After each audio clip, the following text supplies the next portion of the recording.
Global controls will have to be imposed, and a world governing body will be created to enforce them. Crises precipitate change.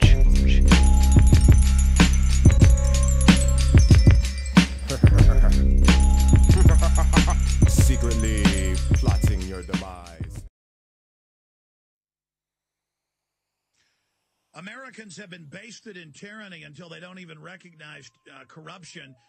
Lord Monckton was on Russian television talking about how, in many respects, they're more democratic than England now. Shifting gears into ClimateGate, because that's something you wanted to comment on. You do have a global warming episode coming up later that was produced months ago, and it is critical, and it has Dr. Tim Ball and others, plus you have an incredible insider that we actually ferreted out for you. I'm not having him on the show until that episode airs, just because I don't want to spoil it. But you have an insider with Maurice Strong who worked for him and with him. This is extremely powerful. But the latest on ClimateGate, where they confirm their internal emails from the head UN Climate Center, fixing the numbers, hiding the fact that for 9 years the Earth's actually been cooling. Well, the thing that really got my antenna to go up was their solution, cap and trade. This is nothing but a shell game, and Alex, even worse than that, here's what it is. We right now pay taxes to our local government, we pay taxes to our state government, and we pay taxes to our national government. This, for the first time ever, will be a tax to a world government. A world tax. That is ridiculous, I think. Yes. That we're now going to face taxation from a world entity, and that part of it is unacceptable to me, top to bottom. And the fact that this cap and trade, it does nothing to solve the problem. We all will admit that pollution is bad. We'll all admit that the less we pollute this planet, the better it is. But when the solution that they come up with does not do anything to solve the pollution problem, that tells me that there's a fraud involved, and that the real reason is to make money for people. And that's really what got me over the top, was the fact that this cap and trade is nothing but a shell game. Polluters can still pollute at the same level.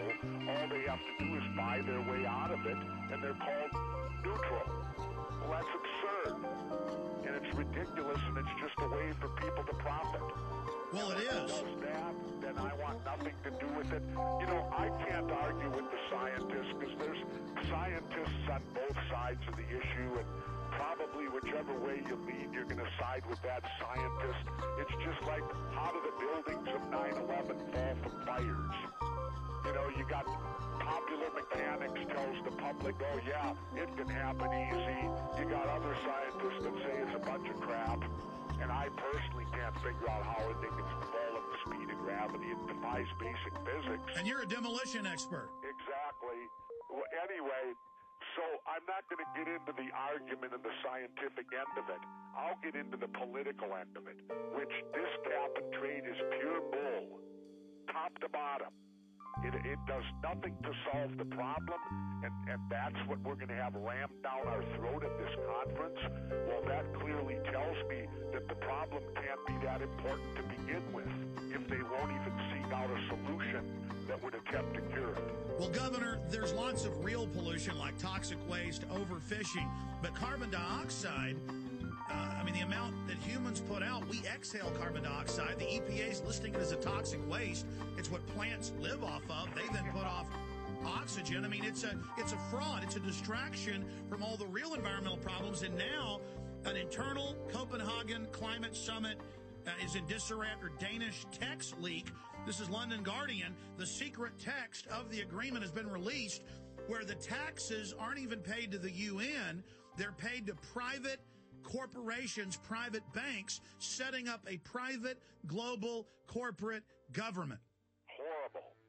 And if we allow this to happen, then we deserve what we get, Alex.